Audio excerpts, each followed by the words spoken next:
하나님 말씀 봉독하겠습니다. 오늘 말씀은 사도행전 10장 44절에서 48절 말씀입니다. 신약성경 206쪽입니다. 사도행전 10장 44절 말씀부터 제가 봉독에 올리겠습니다. 베드로가 이 말을 할 때 성령이 말씀 듣는 모든 사람에게 내려오시니 베드로와 함께 온 할례 받은 신자들이 이방인들에게도 성령 부어주심으로 말미암아 놀라니 이는 방언을 말하며 하나님 높임을 들음이러라. 이에 베드로가 이르되 이 사람들이 우리와 같이 성령을 받았으니 누가 능히 물로 세례 베풀물 금하리요 하고 명하여 예수 그리스도의 이름으로 세례를 베풀라 하니라. 그들이 베드로에게 며칠 더 머물기를 청하니라. 아멘. 오늘 말씀은 로마 군대의 백부장인 고넬료에 대한 이야기입니다. 이 이야기는 성경에 나오는 많은 이야기들 중에 하나로 그렇게 볼 이야기가 아닙니다. 이 이야기를 평범한 이야기로 봐서는 안 된다는 말씀입니다. 특별한 말씀입니다. 왜 그러냐면 이 이야기는 기독교 역사에서 큰 전환점을 이뤘던 사건이고 우리에게까지 복음이 전해지게 된 출발점이 된 것이 바로 이 사건이었기 때문입니다. 이 이야기는 10장 1절로부터 시작이 됩니다. 1절을 보면 가이사랴에 고넬료라 하는 사람이 있으니 이달리아 부대라 하는 군대의 백부장이라 그랬습니다. 가이사랴는 이 당시에 이스라엘의 수도였습니다. 이스라엘의 수도를 우리는 어디로 알고 있습니까? 예루살렘으로 알고 있죠. 그런데 로마가 이스라엘을 식민지로 삼았을 예수님 시대에는 이스라엘의 수도 역할을 한 것이 바로 가이사랴였습니다. 가이사랴라고 하는 것은 특별한 도시예요. 로마 사람들에게는 특별한 도시예요. 왜 특별한 도시냐면 가이사랴라는 말이 로마 황제의 이름, 로마 황제 이름이 뭡니까? 우리 영어식 발음으로 시저라 그러지만 이 원래 발음은 케사르거든요. 케사르. 그 케사르를 우리 성경에서 음역해 갖고 가이사랴라고 부르는데 그 케사르 이름을 따서 붙인 도시가 바로 이 도시거든요. 그래서 로마 사람들에게는 시저에게 바쳐진 도시다. 그런 의미를 가지고 있었던 것이죠. 그래서 이 도시가 예수님 시대에 이스라엘의 수도 역할을 했던 것입니다. 베드로는 오늘 사건이 있을 때 베드로는 어디가 있었냐면요, 요빠에가 있거든요. 요빠. 지난주에 이야기했죠. 베드로가 다비다를 살린 그 성읍이 요빠였는데 다비다를 살린 후에 요빠에 지금 머무르고 있다고요. 요빠는 예루살렘에서 서북쪽으로 한 56km 정도. 그리고 이 가이사랴는 그 요빠에서 북쪽으로 해안선을 타고 북쪽으로 50km쯤 떨어져 있는 항구 도시였어요. 거기에 로마 총독이 아까 말씀드렸죠. 이때 이스라엘의 수도 역할을 했다 그랬잖아요. 그래서 로마의 총독이 이 가이사랴에서 다스리고 있었단 말이죠. 그러니까 당연히 그곳에는 로마 군대가 주둔해 있겠죠. 그 군대에 고넬료라고 하는 백부장이 있었습니다. 백부장은 말 그대로 100명의 부하를 거느린 장교예요. 그럼 오늘날로 지금 우리나라로 비교해 보면 높은 자리입니까? 안 높은 자리입니까? 별로 안 높은 자리예요. 중대장이라고 하면 백부장, 우리나라로 중대장이라고 하면 대위 정도 되거든요. 그러니까 계급으로만 보면 아주 높은 지위에 있는 사람은 아니에요. 그런데 그 당시에 가이사랴를 수비하는 치안을 담당했던 군대가 600명 정도밖에 안 됐다고 그래요. 그러니까 600명 중에서 100명을 다스리는 100명을 지휘하는 지휘관이라고 하면 꽤 높은 거지요. 더군다나 로마 군인이거든요. 점령군이다 그 말이에요. 이스라엘의 점령군이었단 말이죠. 그래서 로마 군대 백부장 정도 되면 시민들에게, 일반 시민들에게는 충분히 거들먹거릴 만한 권력을 가진 사람이었어요. 그런데 이 사람이 어떤 사람이냐? 2절을 보면은요, 어떤 사람인가를 소개하고 있습니다. 그 시대에 이방인으로서 유대교 신자가 된 사람들 드물게 있었습니다. 이방인들은 유대교 신자가 거의 없죠. 근데 드물게 그런 사람들이 있었는데 그런 사람들을 경건한 사람이라고 불렀습니다. 고넬료가 그 사람이었다는 거예요. 경건한 사람이었다는 것이죠. 그래서 2절은 고넬료를 이렇게 소개합니다. 백성을 많이 구제하고 하나님께 항상 기도했다. 그렇게 이야기하고 있어요. 로마 군대의 백부장이었지만 백성들을 많이 구제하고 하나님께 항상 기도하는 사람이었다고요. 그러니까 이 사람은 하나님 사랑과 이웃 사랑을 실천하면서 사는 사람이었어요. 어느 날 고넬료가 기도하는 중에 환상을 봤어요. 제9시라 그래서요. 제9시에 오후 3시거든요. 제9시에 기도하는 중에 환상을 보았다 그랬는데 그 말은 자기가 3시에 혼자 기도했단 말이 아니라 제9시는 이스라엘 사람들이 시간을 정해놓고 함께 기도하는 시간이에요. 지금 이슬람 사람들이 그러다 하잖아요.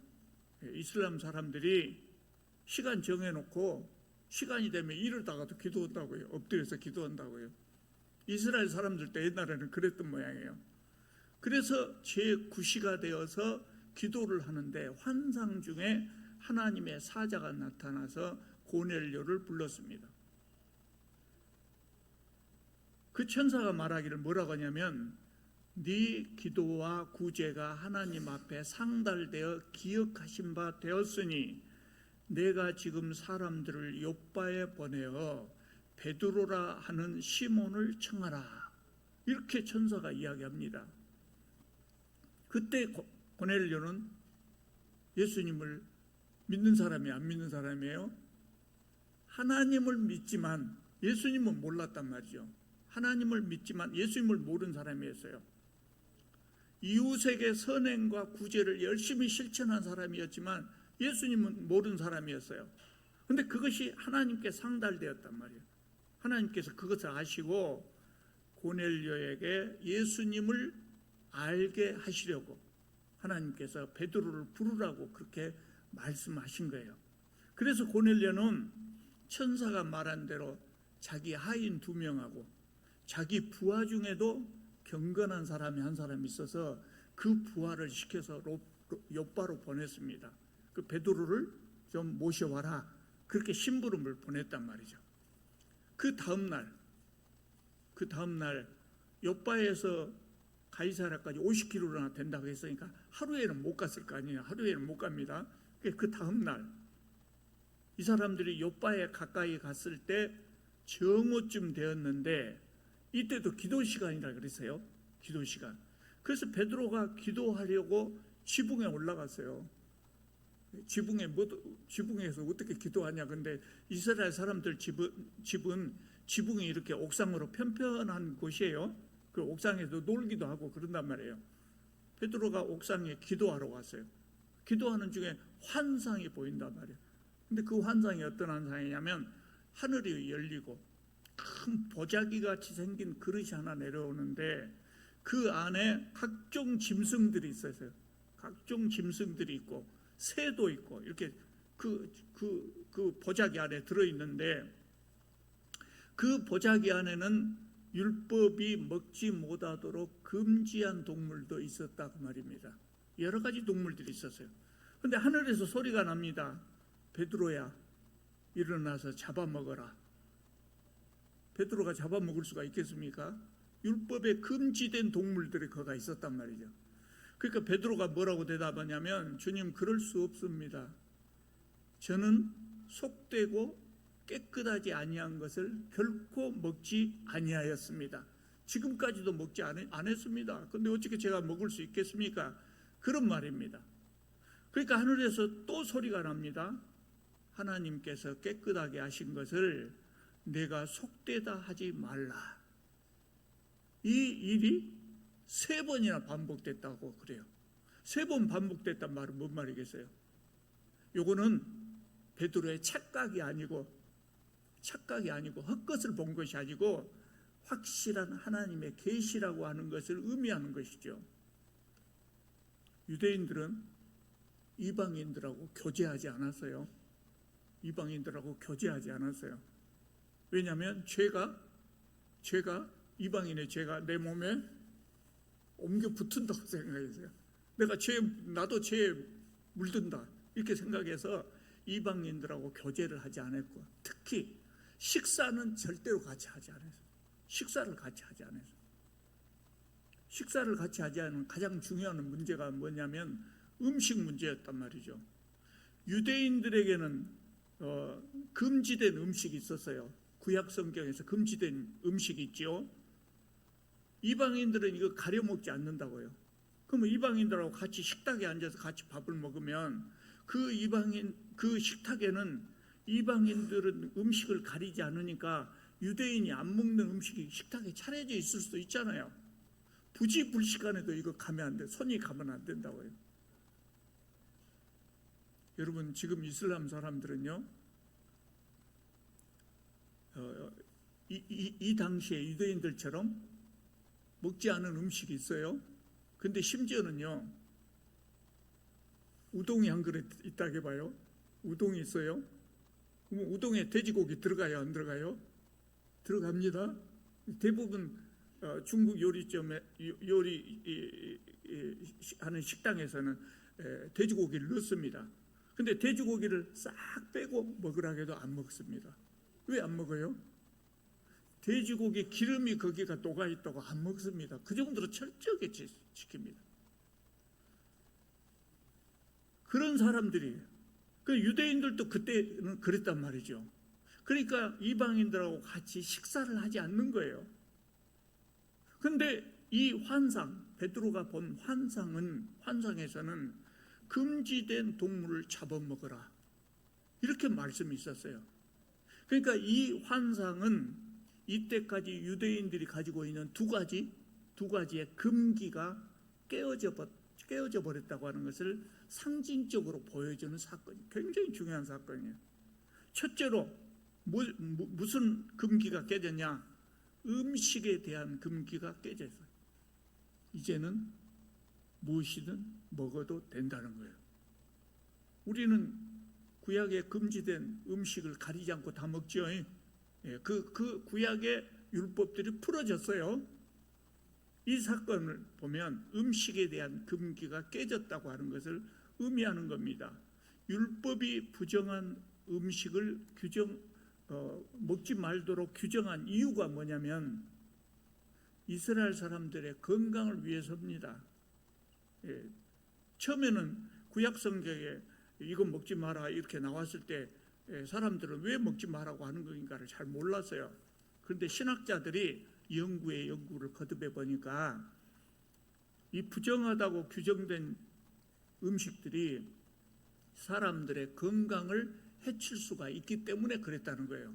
예를 들면 돼지고기 먹으면 우리 건강이 상합니까? 안 상합니까? 상관없어요. 그런데 유대인들은 돼지고기를 먹으면 탈이 날 가능성이 높아요. 왜 그럴까요? 너무 더운 지역이니까. 거기가 너무 더운 지역. 돼지고기가 잘 상하지 않아요. 그래서 먹지 말도록 한 것입니다. 그런데 추운 지방에 사는 사람들에게는 돼지고기가 굉장히 필요해요. 지방이 많으니까. 추운 지방에 사는 사람들은 동물의 지방을 많이 섭취해야 되거든요. 그래서 추운 지방에 사는 사람들에게 돼지고기가 아주 필요한 음식으로 되어 있단 말이죠. 그러니까 복음이 이스라엘에만 한정되어 있을 때는 돼지고기 먹지 말라 하는 것은 지켜져야 된단 말이죠. 근데 복음이 이제 이스라엘 밖으로 확장이 되어서 온 세상으로 퍼져나가잖아요. 그러면 이스라엘에만 이 율법이, 이스라엘에 적용됐던 이 율법은 폐지될 수밖에 없는 것이죠. 그래서 율법에 대한 금기가 깨졌다, 이렇게 이 사건을 보고 말할 수 있고요. 두 번째로는 이방인에 대한 금기가 깨졌다는 거예요. 그 무슨 말이냐면, 이때까지 베드로는 다른 사람들처럼 이방인들을 생각할 때 이방인들은 구원받을 수 없는 영적으로 열등한 사람들로 생각했어요. 우리는 이렇게 똑똑한 사람들이 하나님을 잘 믿지만 이방인들은 하나님을 모르는 사람들이다. 그래서 영적으로 열등한 사람들로 생각했단 말이죠.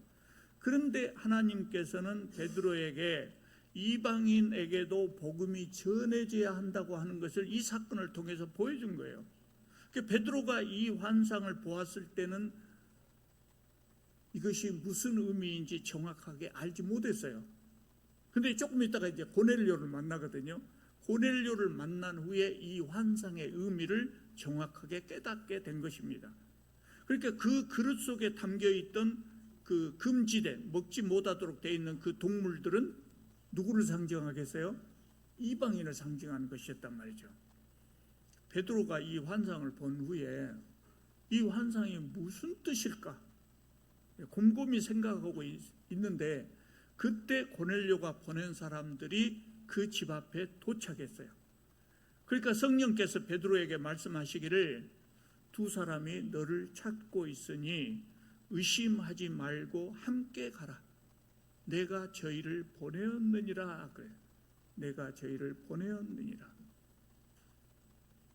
여러분, 아까 가이사랴에서 요바로 심부름 보낼 때 몇 사람이 갔어요? 세 사람 같았겠죠. 그 성경에 여기는 두 사람이라고 써져 있어요. 왜 그럴까요? 그래서 어떤 사본에는 세 사람이라고 고쳐 쓴 것도 있어요. 그래서 우리 성경에 거기 밑에 주에 나왔어요. 어떤 사본에는 세 사람이라고 한 것도 있다 나왔어요. 여러분, 세 사람이 출발했는데 두 사람이 베드로 앞에 나타난 사람은 두 사람이었다. 그럼 맞아요? 틀려요? 틀려요? 아니, 중간에 한 사람이 딴 데로 가버릴 수도 있잖아요. 그러니까 앞뒤를 딱 맞게려면 세 사람이 갔다 하는 것이 딱 맞겠죠? 그런데 우리 성경은 두 사람으로 되어 있어요. 그러니까 성경은 다음에 이제 성경이 우리에게 전해지기까지 이야기를 한번 여러분들에게 강의할 수 있는 기회가 있으면 그때 자세하게 이야기하겠습니다만, 성경은 지금처럼 인쇄소에서 100부, 200부, 300부를 찍어낸 것이 아니란 말이에요. 그럼 어떻게 성경이 만들어져요? 일일이 손으로 필사를 해서, 손으로 필사를 하다 보니까 틀린 것도 있고 맞는 것도 있고, 성경들이 다 똑같지 않아요. 그래서 많은 사본들, 그 사본이라고 합니다. 많은 사본들 중에서 어떤 것이 처음에 기록된, 첫 번째 기록된 성경하고 성경에 가까울까, 그것을 찾아낸 거예요. 찾아내고 보니까 두 명인 것이 더 원본에 가깝다고 하는 것을 밝혀낸 거예요. 그래서 우리 성경이 그렇게 됐어요. 세 명이라고 하는 것이 합리적이지만 이거 아니다. 그 두 사람으로 한 거죠. 베드로가 성령의 말씀을 듣고요, 그 사람들 따라갔습니다. 베드로를 초청한 사람들을 따라갑니다. 가이사랴로 따라갑니다. 그때 우리 성경을 보면 베드로 혼자 간 것이 아니라 욥바에 있는 몇 형제들과 함께 그들을 따라갔다 그랬어요. 혼자 안 가고 몇 사람 같이 갔어요. 이것이 잘한 일이에요. 나중에 보면 이제 압니다. 이때는 잘했는가 어쨌는가 모르겠는데 몇 사람 같이 함께 간 것이 아주 현명한 행동이었어요. 자, 24절로 가봅니다. 24절을 보면 베드로가 고넬료의 집에 들어갑니다. 그러니까 고넬료가 자신의 친척들과 가까운 친구들을 모아놓고 베드로를 기다리고 있었습니다. 그래서 고넬료가 베드로를 만난 다음에 어째서 베드로를 불렀는가 자초지정을 자세하게 설명을 했습니다. 그리고 말하기를 33절 하반절을 보면 이제 우리는 하나님께서 당신에게 명하신 모든 것을 듣고자 여기 모였습니다. 이렇게 이야기를 해요. 그러니까 베드로가 내가 34절에 중요한 의미입니다. 중요한 구절입니다. 34절을 보면 내가 참으로 하나님은 사람의 외모를 보지 아니하시고 각 나라 중 하나님을 경외하며 의를 행하는 사람을 다 받으시는 줄 깨달았도다. 무슨 말입니까? 사람은 외모를 보지 않고 각 나라 이방인 중에서도 하나님을 경외하는 사람은 다 하나님의 백성으로 받아주시는 것을 깨달았다. 인자 깨달았다. 인자. 이전에는 어땠어요? 이방인들은 영적으로 조금 우리보다 못한 사람들, 그러니까 저 사람들은 하나님을 믿을 수 없는 사람들 이렇게 생각했단 말이에요. 그런데 하나님께서는 유대인이냐 이방인이냐를 구분하지 않고 하나님을 섬기는 사람들을 다 하나님 백성으로 받아주신다고 하는 그 인자 깨달았다. 인자 깨달았다. 중요한 깨달음이죠. 우리는 이것을 당연한 것으로 지금 당연한 것으로 받아들이고 있지만 이 시대의 유대인들은 그렇게 생각을 안 했다고 말입니다. 그래서 베드로가 모인 사람들 앞에서 복음을 전합니다. 베드로는 처음으로 이방인들에게 지금 설교를 하고 있는 겁니다. 그 설교가 34절부터 43절까지 길게 이어진 설교, 복음의 내용입니다. 우리는 다 알고 있는 내용입니다. 길게 베드로가 하나님의 말씀을 전했어요. 그런데 베드로가 복음을 전하고 있을 때 오늘 우리가 아까 함께 읽었던 44절을 보면 베드로가 복음을 전하고 있을 때 성령이 말씀을 듣는 모든 사람들에게 임하셨다 그랬어요. 두 번째 오순절이 된 겁니다. 첫 번째 오순절은 뭐예요? 유대인들에게 성령이 부어진 날. 두 번째 오순절은 누구에게 성령이 부어졌어요? 이방인들에게 성령이 부어진 날. 그래서 이날을 이방인의 오순절이라고 합니다. 이방인의 오순절. 그래서 45절을 보면 베드로와 함께 온 할례 받은 신자들이 이방인들에게도 성령 부어 주심을 보고 놀랐다 그랬어요. 베드로와 함께 온 할례 받은 신자들, 아까 베드로가 혼자 안 가고 요바에 몇 사람 같이 데리고 왔다고 그랬죠. 할례 받은 신자, 이 말은 뭔 말이에요? 유대인 신자라고 말이에요. 유대인 신자.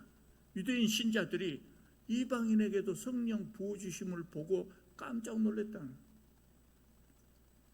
왜 놀랐겠습니까? 성령은 유대인에게만 주시는 것으로 생각했는데 이방인에게도 내려왔다고 말입니다. 그래서 이 사람들이 베드로가 이 사건 후에 이제 11장에 가면은요, 11장에 다음 주에 말씀드리겠습니다만 11장에 가면 이 사건을 베드로가 예루살렘에 가가지고 다른 사도들 앞에 보고를 합니다. 이런 일이 있었다고 보고를 합니다. 그때 함께 가서 이것을 봤던 할례 받은 신자들이 증인 역할을 했다고 말해요. 그래서 베드로가 이 사람들과 같이 간 것은 지혜로웠다고 하는 겁니다.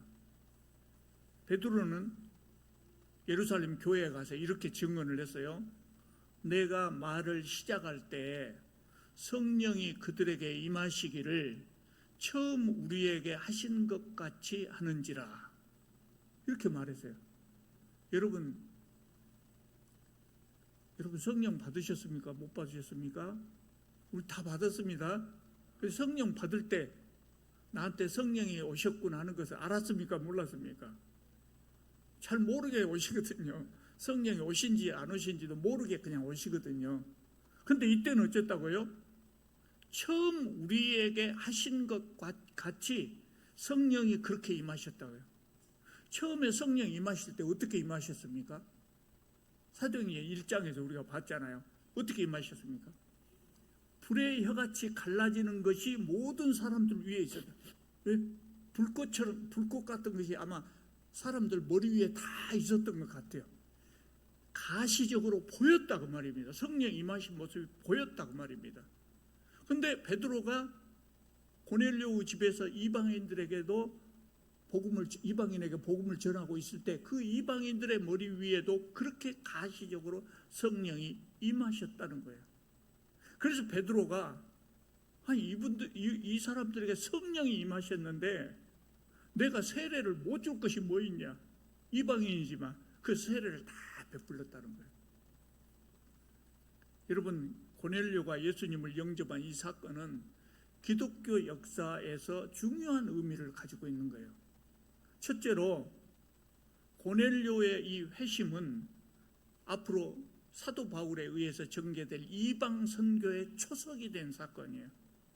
이 사건이 있기 전에 사도들은 유대인들에게만 복음을 전하는 것으로 생각했어요. 그래서 그 전에 예루살렘 성도들이 박해로 인해서 사마리아까지 다 퍼졌을 때 이방인에게 복음을 전하지 않았어요. 다른 지역으로 갔을 때도 유대인들의 회당에 들어가고 유대인들에게만 복음을 전했거든요. 물론 우리가 빌립이 에티오피아 관리에게 복음을 전하는 것 우리가 봤었죠. 근데 그건 본격적으로 이방인에게 복음을 전하는 것이 아니고 이례적인 사건, 성령께서 특별히 지시해서 하신 사건이었단 말이죠.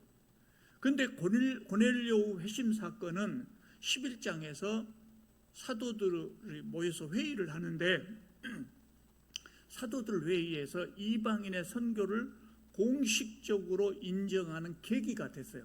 바로 이 사건, 고넬료 사건이. 그래서 오늘 우리에게도 복음이 전파된 출발점이 된 사건이 바로 이 사건이라고 말할 수 있어요. 만약에 이 사건이 없었다면 사도 바울이 이방인에게 선교하기가 대단히 어려웠을 거예요. 그리고 우리에게 복음이 전해지기도 어려웠을 거예요. 왜 그랬겠습니까? 사도 바울은 어떤 사람입니까? 기독교인들을 박해했던 사람이에요. 기독교인들을 박해했던 사람이에요.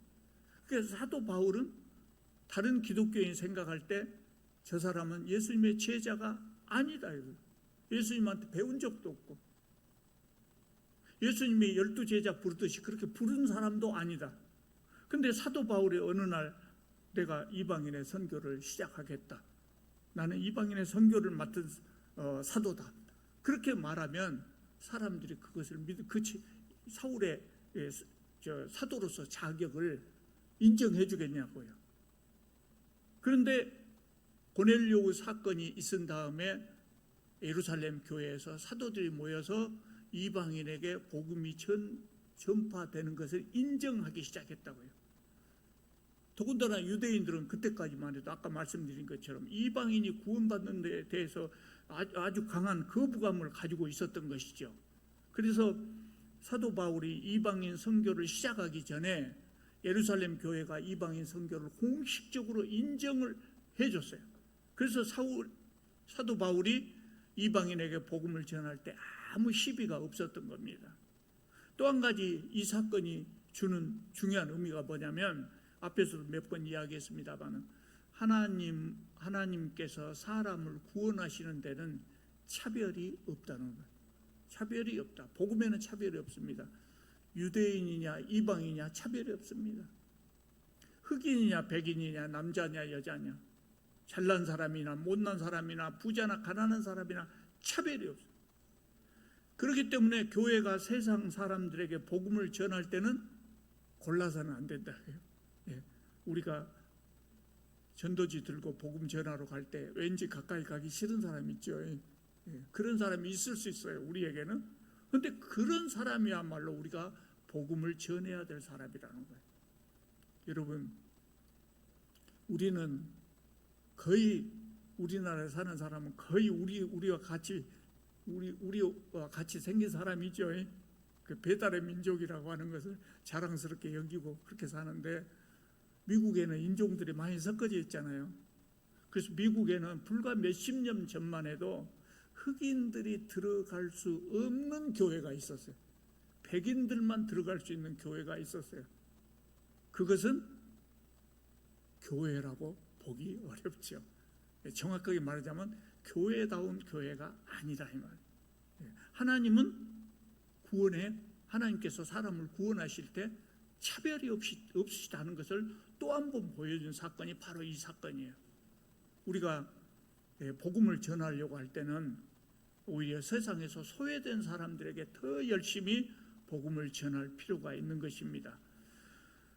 우리에게 복음이 전해진 것은 정말 하나님의 크신 놀라우신 사랑이 있었다, 그렇게 이야기할 수 있어요. 이스라엘에서 시작된 복음이 지구를 이렇게 한 바퀴 뺑 돌아서 우리나라까지 복음이 전해졌거든요. 얼마나 귀한 일이고 얼마나 우리가 복을 받고 살고 있는가를 알 수 있는 것이죠. 그래서 우리는 우리에게 복음이 전해지게 된 출발점이 된 이 사건을 우리 모두 기억하시고, 또 그것뿐만 아니라 복음 자체를 우리가 귀하게 우리 마음속에 간직하고, 그리고 이웃에게도 널리 잘 전할 수 있기를 바랍니다. 기도드리겠습니다.